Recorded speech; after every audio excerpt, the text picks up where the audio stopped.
Hey everybody, welcome back to In a Perfect World, where we talk about people's biggest dreams and their creative journeys. Joining me today, we have entrepreneur Johnathan.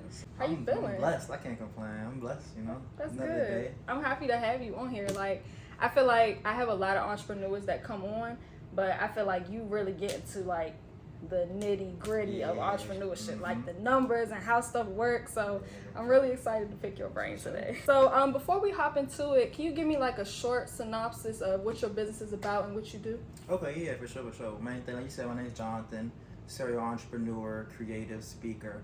I say mainly three businesses I have. One, Exclusive Kicks, mainly sneaker reselling business, 100% authentic sneakers. Your Jordans, your Nikes, your Yeezy, things like that. I have youth entrepreneurship programs where I teach youth how to start their own business just through the skills or passion they have in themselves. And I have a music label I'm starting up, E&R Entertainment, where we look to uplift underrepresented voices in the music and entrepreneurial industry. Okay, I like that. It's a lot of different things, and your youth business kind of your way of giving back to the community and teaching them what you learned and stuff like that. Exactly, because I get a lot of questions. They always ask me, I want to start my own business. I wish we learned this in school. So I did my first camp this summer, and it went great. They loved it, so that's something I'm trying to build on. How long was your camp? It was a week. Oh my gosh! Yeah, I had a week. It was at my high school I went to school at, and I had about three students that signed up, and they loved it. Taught them everything, having to do a little pitch and everything. So it was good. It was That's cool. awesome. How frequent do you plan to do your camp? That's the thing. I'm trying to figure that out now, just because my work schedule. I want to do it at least. I'm talking summertime, at least once a year if I can do it. More, yeah, but I'm still trying to figure it out though. Okay. My schedule. That's exciting. And your music label, you into music? Yes. You play music? I do not play music, but I have a lot of friends that are in music, and I see a good opportunity in it right now. Okay. So I'm just trying to capitalize off that, and just I feel like businesses should be started off something you're passionate about, or you have an interest, or have people, partners around you. You know what I mean? Yeah, absolutely. Oh my God, this is gonna be a good episode. My brain already is opened up. Yeah, for sure. So let's get into it. So in a perfect world, what is it that you do to support your lifestyle, and what do you want to get out of entrepreneurship? What's the vision? What do you see for yourself? Yeah, the vision, I'll say long term, retire by 40 for sure. Yes. And be able to live off of my passion, what I like to do. And what I mean by retire, just really do what I love for a living and be able to make money off of it. Be with friends and family, spend a lot of time doing that, and just give back, pour into my nieces, my nephews, younger generation. Just enjoy, be able to wake up and be happy to go to work, not be like, oh, I gotta go to work, you know what I mean? Just be able to be happy. Yeah, I feel that. That's that's one of the foundations I have around In a Perfect World, is being able to wake up and do what you love and build a lifestyle and a career off of that. Exactly. I think that is the coolest thing ever. That's something I definitely aspire to do. So tell me about how you got started with your business. What was the initial idea and how you expanded upon that? Okay, for sure. I would say it all started really when I was about 12. With the sneakers, I always enjoyed, collecting sneakers, buying sneakers, things like that. Camping out. But I remember specifically in sixth grade, I see my friends coming to school with these Jordans and everything. I'm like, how do y'all get these cool shoes? So I did research, and it was hard. I had to camp out. I would stand 10, 12 hours in lines up at the boulevard when, stores were still there, and wait in line. And over time, I just really, I was able to get my first pair of shoes, and then I would wear them a lot, and I just realized, once I was done, I was able to sell them either for what I purchased them for, or maybe a little less, but I was able to get some money out of it. Right. So I realized, these hold some type of value, and I just kept up to date on the market over the next couple of years. And when I was 12, my mom put me in my first pitch competition, entrepreneurship camp, and that was my first business. It was John's Summer Spot. It was a summer video game camp for young boys. And I won second place. I won $500. And I just bought a PS3 though. I didn't really do nothing with it. Yeah, at 12. My God. I was up there sweating and all that. But it really kind of just grew on me. And I didn't really look at it like that. But long term, I'm like, wow, I've been doing this for a minute. So that's kind of how I got it started. And from there, just buying and selling sneakers. And then I would have friends. Can you get these shoes for me? Can you get that for me? Over time. And I really just learned more about the business, did my research on sneakers, studied the market, started investing into it. And really big ups to my mom. You know, she helped me create my logo and my poster, and she really just put that seed in me, and I just kind of took it from there, honestly. Right. Mm-hmm. Yeah, I was just gonna say that. Like at 12 years old, for her to put you in like an entrepreneur camp, she saw something in you. Yeah. She was like, Mm-hmm. I'm seeing the way you think and seeing the way you like look at certain things and how you're interested in market, and she put you into that. She really did like fuel the fire for you. That's major. Yeah, both my parents are entrepreneurs, so I kind of see it from an early age, and my aunt's an entrepreneur too, so I would go with my aunts to a lot of pop-up events. She would sell home decor, so I would help her set up, sell people, negotiate, things like that. So I saw all this from a young age, and you know, it wasn't until like a couple years ago when I realized I was doing all this when I was younger, and I kind of imitate it now, and I'm like, wow, it's crazy what you see when you're younger. It really makes a difference, you know? Yeah, it definitely does. Yeah. So how has running a business changed you? Like running your business and seeing certain patterns or certain actions showing up in like your personal life? I would definitely say just good business ethics, doing good business, responding on time, really creating a business plan, writing out your business, discipline for sure, consistency, having discipline when you don't really want to do it, but you still got customers that's, you know, reaching out, you dropping this weekend, what you getting, what's in. You know, they kind of hold me accountable at times too, because I slack sometimes too, but then someone asks me about some shoes and it kind of just get me jump started again, you know. But I would say the major difference is consistency, discipline, you know, and just knowing you gotta get up and make the money. You know, it's not a regular job like someone paying you. You gotta, if you don't work, you won't eat, you know. Right. So that kind of how I would say would change me. Yeah, that's something I definitely need to focus on is discipline. I was just talking about that with somebody else. Like personally, like if I don't feel like doing something, I'm gonna find every excuse in the book. Every excuse in the book. Oh, I can't do it. It's raining.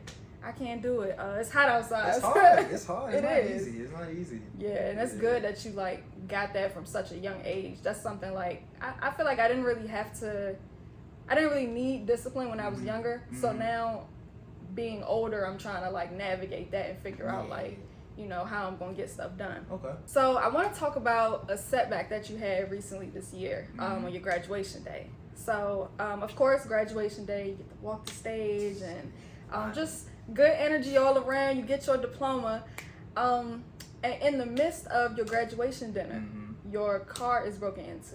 And not only did they take things, you know, that help you run your business and help you fund your business, but they took your diploma. Yeah. And that right there would have just thrown me for a loop, because it's like college is already like difficult. Difficult. It take a lot of time and a lot of energy. So how did that affect you? Like how did that affect you in the moment and even the moments after that? Okay, yeah, for sure. Like you said, I was graduation day. I went out to eat with my peoples, and I walk outside and like I open my door and I'm like, is my window like open? I didn't believe it at first, but then I was like, dang, I'm trying to realize glass everywhere. I'm like, dang, somebody realized. And I mean, it was broad daylight out in Bowie, broad daylight, you know. And I'm like, dang, really, people really doing this? But in the moment, I was kind of in shock because I see it happening so often around me, but to have it actually happen to you, it hit a little different. And it def hurt a lot, you know. It really hit on my way home. I was driving with the window broken back to the crib, you know, and just thinking about all the hard work. I had a hard drive in there that I had a lot of work on, a lot of content that I've been building up past years of content, bro. And that's just gone now. You know, I shed a couple tears, not gonna lie. Yeah. I did. Yeah. But you know, it kind of just definitely fueled me in the end. I still went out that night, hung out with the fellas and stuff, turned up. It's still graduation though. I wasn't gonna let it deter me or anything like that. But it definitely did hurt, and I just took some time to reflect a little bit. But you know, like I said, I like to say life don't stop. People do. You know, we still got to get into work. But it definitely did hurt.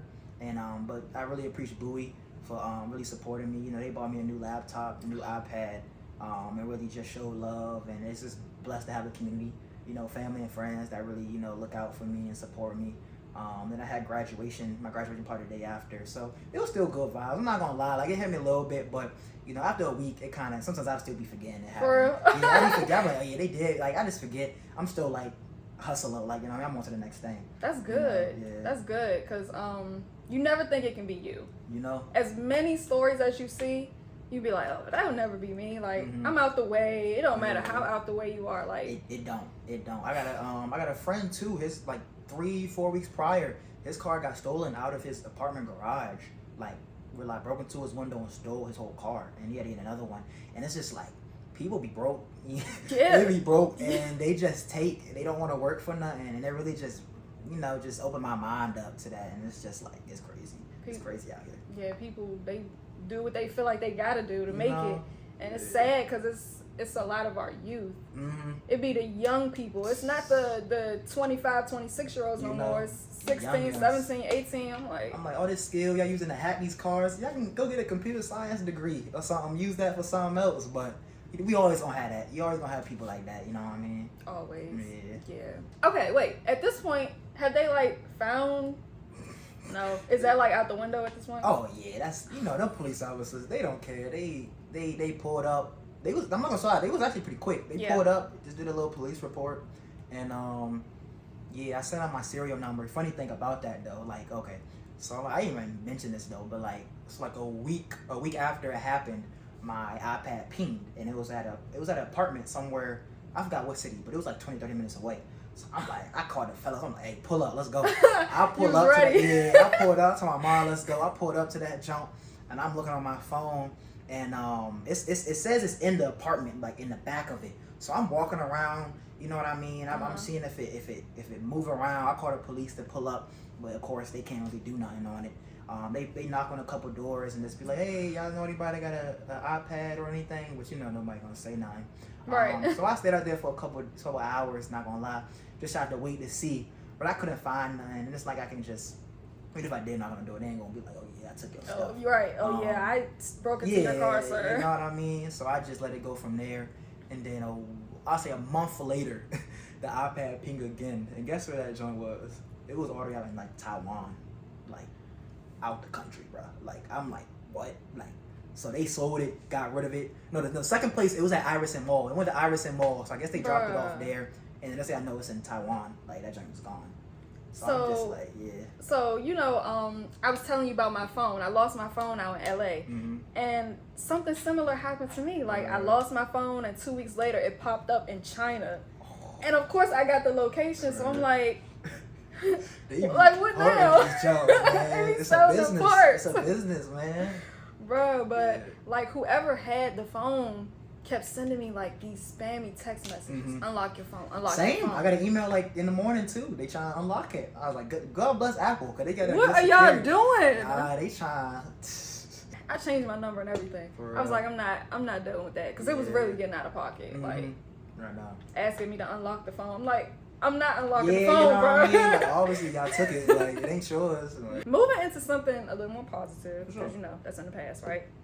What's been a memorable moment or a milestone that you're super proud of? Like, wow, I really did that. Like, that's me.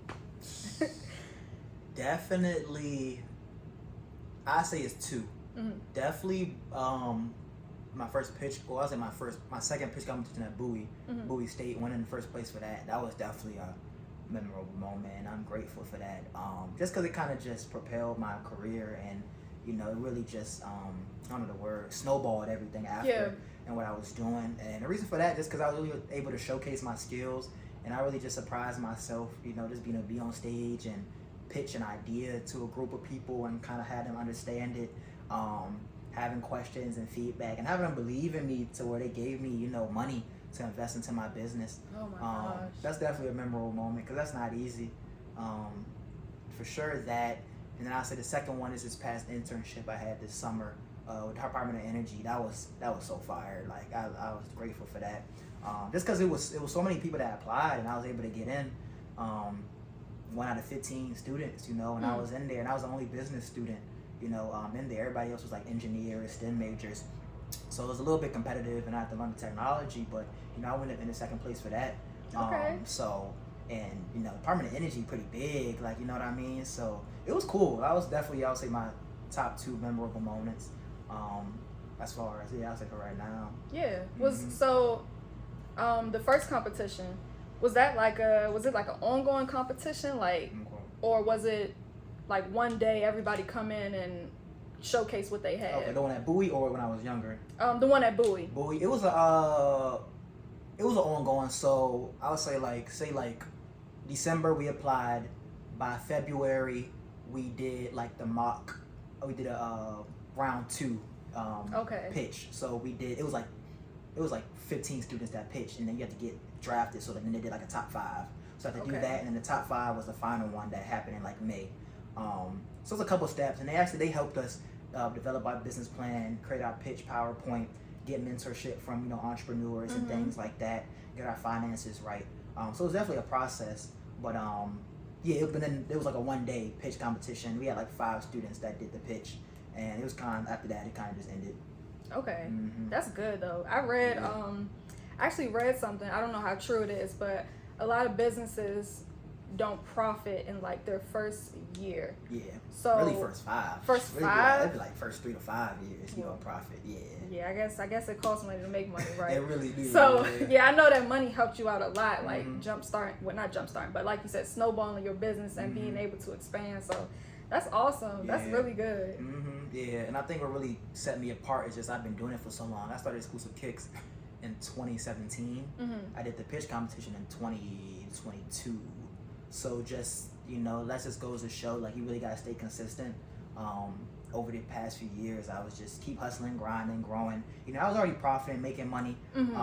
But then I just showed that, the buoy, and just showed them that I did it. I already had my LLC. Just really showing that investors want to see that you put money into your own business. You can't be asked for money. You ain't put no money in yourself. Exactly. You know what I mean? So I already put thousands of dollars into my business. So they seen that, and I was serious. Now I go to a lot of pop-up events. I do a lot of stuff. And that kind of just helped me a little more leverage over the competitors. That's good. That's awesome. Yeah. So entrepreneurship obviously comes with a lot of ups and downs, right? A lot of trials and errors. So what advice would you give to somebody who maybe just started their business, right? And it's not getting as much traffic or as much traction as they would have liked. And they're kind of just like, I'm over this. It's clearly not for me. What advice would you give to somebody like that? 1, stay consistent. But 2, you got to self-reflect and really reevaluate your business. Every year, I say every year, maybe twice a year, I redo my business plan. Because if something's not working for, a couple months, couple years, you can't always say, ain't nobody messing with me, I'm going to stop. No, take your time, go back, reevaluate, what am I doing that's working, what am I doing that's not working, and really go from there. All this is trial and error until you find what worked. You know what I mean? So that's one piece of advice I can give you. And seek for mentorship. Get out, go to events. Nowadays everybody want to stay on social media and think that's kind of the only avenue to grow your business. It definitely helps, but me personally, I like to get out in the field and meet people in person, and that face-to-face connection. I definitely say that can definitely help. Because a lot of people out there, you never know who you're gonna meet who might be able to give you some advice or invest in your business, or you might want to find a partnership. That's another thing too. Partnership, collaboration, def help. And really just believe in your idea, and it's not gonna happen overnight. Yeah, it's probably so much more I could probably say, but those are the main ones. Consistency though, for sure. People, they don't get what they want in a year and they stop. You gotta some things take years to really hit, and that's what make people different. Yeah, I know. That reminds me. It's a actress in Black Panther. She was like, I think she's like 70, 80, like one of her first major roles. So I'm like, dang, if she can wait that long, for real? She can wait that long for her moments, like, you gotta just keep going. And I like what you said about like redoing your business plan, reevaluating like what's working and what's not working. Because that can go for any business. Yeah. It doesn't have to be like if you simply just selling something. It could be for like, podcasts. It could be for music. It could be for anything. I consider all that business. I consider all that entrepreneurship. Like you said, whether you're a podcast, you're an artist, everything business. Business is universal. You know what I mean? I feel like everyone should just go with life with a business mindset. It's definitely universal. Absolutely. I went to an event yesterday, and I was trying to network. Okay. I didn't pass out as many business cards as I like to, right? Okay. But I still made the connections, followed people, just got to see people's faces, got them to see my face. Yeah. So it was good. It worked out in the end, and definitely learned a lot yesterday. Okay, yeah, nah, that's how you're supposed to do it, man. You gotta get out. It's nerve-wracking, but networking is a skill that I'm still working on. But man, when I tell you the amount of people, businesses, clients I've met, just to be showing up, and it be the times you don't want to go. Right. Those be the times where you like, dang, I enjoyed it. So I always try to go and get out. At least, if not once a week, a couple times a month, I try to get out, and just meet people. Yeah, sure. I'm definitely gonna start doing that too. Because like you said, social media is cool and everything, but it's something about that in person, face to face, eye contact. You can feel that energy. You know what I mean? And then being in a room of like-minded individuals and y'all just feeding off each other. It's a different vibe. Definitely. Yeah. So, what are you working on right now? Whether that's expanding on your current business or you said you were working on a music label. So, what are you working on right now? Okay, yeah. Like I said, I work on a lot of different things, but I say mainly getting my foundation right. Like I just graduated college. I'm working full time now. Getting my foundation right, make sure I have enough savings so I can move out in the next year or so. And then once that's cool, really just as far as business-wise, exclusive kicks, I've been doing that for so long because I can kind of do it in my sleep, I guess you could say. I kind of know it. I invest a lot of money into it. So that's kind of on autopilot right now. That's cool. I'm really trying to focus more on, like I said, the entertainment and my youth programs. So next step, I'm really trying to build this entertainment up with my friends.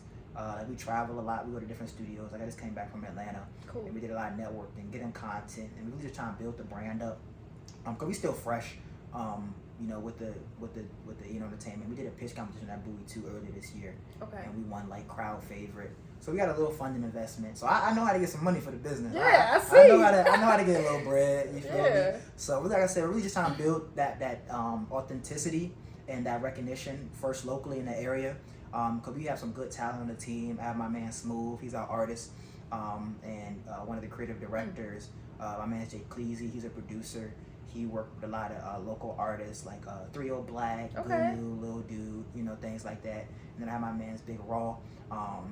He's really what really been sparking the, just the ideas and getting the fuel running because he was nominated for a Grammy earlier this year. Wow. He worked with like Burna Boy, Jasmine Sullivan. He's been working with a lot of cool artists. That's fire. Seeing your friend that you, like, and all my friends, I grew up with them since pre-K. So like just seeing all of them do what they do and excelling in their field, it be motivating me even more. It's like, we can do this, like, you know what I mean? Let's put the work in. So like, that's really next step, building that authenticity, building our brand, and then of course we want to sign, our first artist, I would say maybe in the next couple of years, out of here, out the DMV area. We've been looking at a couple, but really trying to do that because the DMV has a lot of good music scenes, a lot of good talent out here. Yes. Besides the trap crap, like the trap stuff cool. You ain't feeling that? Trust me, I like the trap and the DMV music scene. I love the DMV music, but I feel like we can definitely do more, and there's a lot of talent, and we can go further. So we kind of want to emphasize that and share more light to it, and just be more positive and uplifting, and so that we can collaborate. You know what I mean, and build together versus everything being so individual. Collaboration is huge, man. Collaboration is huge. Yeah, so. I feel like specifically in the DMV, we try to do things like by ourselves because we feel like it's like a crabs in a barrel mentality. Like if you get out, I'm getting out, or if you can't make it without me. It's like that. It's like it's plenty of money for everybody. Let's all eat. You know what I mean? So just working on that, and just just trying to stay positive, keep mental health good, and just stay healthy, things like that. Yeah, that's something I try to emphasize, like with my brand as well, is positivity, because we know it's a lot of stuff going on in the DMV, like shootings, people getting robbed. It's a lot. So to have like a positive platform that only focuses on positivity and people's like aspirations, stuff they want to do, that's major for me, because it can really it can take you to a dark place if you focus on it too long. It is, I know. So that's major for me. But I agree. I got a tattoo on me, think positive, right here. Yeah. So just remind me like how you think really affect your everyday lifestyle.